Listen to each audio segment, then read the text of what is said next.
जहां नर्मदा की लहरें ओम का आकार बनाती हैं, जहां पर्वतों में शिव के डमरू की गूंज सुनाई देती है, वहां स्थित है ओंकारेश्वर, एक ऐसा दिव्य स्थान जहां स्वयं भगवान शिव ज्योतिर्लिंग के रूप में विराजमान है। लेकिन यह केवल एक मंदिर की कथा नहीं, बल्कि उन महान तपस्वियों, राजाओं और ऋषियों की गाथा है जिन्होंने इस पवित्र भूमि को इतिहास के अमर पृष्ठों में स्थान दिया। आइए इस यात्रा में हम उनके चरणों के निशानों को महसूस करें। यह कथा प्रारंभ होती है सतयुग से, जब इक्ष्वाकु वंश के प्रतापी राजा मांधाता, जिनके नाम में ही मन की धारा समाहित है, ने नर्मदा के पावन तट पर घोर तपस्या की। कहते हैं उन्होंने सहस्र वर्षों तक बिना अन्न जल के केवल ओम का जाप किया। उनकी अनन्य साधना से प्रसन्न होकर भगवान शिव प्रकट हुए और वरदान मांगने को कहा। राजा मांधाता ने प्रार्थना की, हे महादेव, कृपा कर इस स्थान को अपना दिव्य धाम बना दीजिए।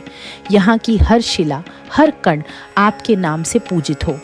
तब भगवान शिव ने इस स्थान को ज्योतिर्लिंग रूप में अपना निवास बनाया और इस तरह अस्तित्व में आया ओंकारेश्वर ज्योतिर्लिंग, शिव का वह स्वरूप जो आज भी मांधाता की तपस्या की महिमा का गान करता है। समय के साथ हिंदू धर्म कठिन परिस्थितियों से गुजरने लगा। 8वीं शताब्दी में जब अज्ञान और भ्रम के बादल छाए थे, तब अद्वितीय दार्शनिक आदि शंकराचार्य ओंकारेश्वर पहुँचे। उन्होंने यहाँ वेदांत के गूढ़ रहस्यों का अध्ययन किया और हिंदू धर्म के पुनर्जागरण का संकल्प लिया। नर्मदा के किनारे उन्होंने मठों की स्थापना की और ओम की महिमा को नए स्वरूप में प्रतिष्ठित किया। मान्यता है कि शंकराचार्य ने यहाँ एक स्वर्ण कलश स्थापित किया था, जो आज भी मंदिर के गर्भगृह की शोभा बढ़ाता है। 11वीं शताब्दी में परमार वंश के महाशासक महाराजा भोज ने ओंकारेश्वर को एक नए गौरव से अलंकृत किया। उन्होंने मंदिर के विस्तार के लिए 24 स्वर्ण कलश दान किए और नर्मदा के किनारे भव्य पाषाण घाट बनवाए, जो आज भी यहाँ की शोभा बढ़ाते हैं। इतिहासकारों का कहना है कि महाराजा भोज के शासनकाल में ओंकारेश्वर में 108 मंदिर थे, किंतु काल की क्रूरता ने इनमें से अधिकांश को विलुप्त कर दिया। किंतु ज्योतिर्लिंग जो अडिग था, आज भी अविचल खड़ा है।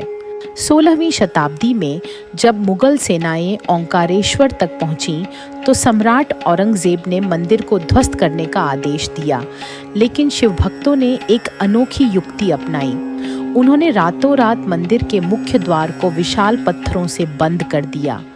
सुबह जब मुगल सैनिक पहुंचे तो उन्हें केवल एक वीरान खंडहर दिखाई दिया। इस तरह भक्तों की भक्ति और बुद्धिमानी ने ज्योतिर्लिंग की रक्षा की, अन्यथा शायद आज ओंकारेश्वर केवल इतिहास का एक अधूरा पृष्ठ होता। जब आप ओंकारेश्वर जाएंगे तो आपको हर कोने में इतिहास की प्रतिध्वनि सुनाई देगी। नर्मदा का प्रवाह जो शिव की जटाओं से प्रवाहित जलधारा सा प्रतीत होता है। मंदिर की दिव्य दीवारें, जिन पर परमार और मराठा काल की दुर्लभ मूर्तियां अंकित हैं। प्राचीन शिलाएं, जिन पर मुगल आक्रमणों के चिन्ह आज भी मौजूद हैं। गर्भगृह का ज्योतिर्लिंग, जिसे छूकर राजा मांधाता से लेकर आदि शंकराचार्य तक ने आशीर्वाद प्राप्त किया। ये केवल एक धार्मिक स्थल नहीं, बल्कि एक जीवित गवाह है राजा मांधाता की अनन्य तपस्या का, आदि शंकराचार्य के ज्ञान और पुनर्जागरण का, महाराजा भोज के अभूतपूर्व योगदान का और उन अज्ञात वीर भक्तों की भक्ति का, जिन्होंने इसे हर कठिनाई से बचाया। तो अगली बार जब नर्मदा की लहरें आपको पुकारें, तो यह मत भूलिए, ये केवल एक नदी नहीं, बल्कि लाखों आस्थाओं का प्रवाह है जो भगवान शिव के नाम में विलीन हो चुकी हैं। ओंकारेश्वर की यात्रा सिर्फ एक तीर्थ नहीं, यह इतिहास और आध्यात्म का एक अनुपम साक्षात्कार है।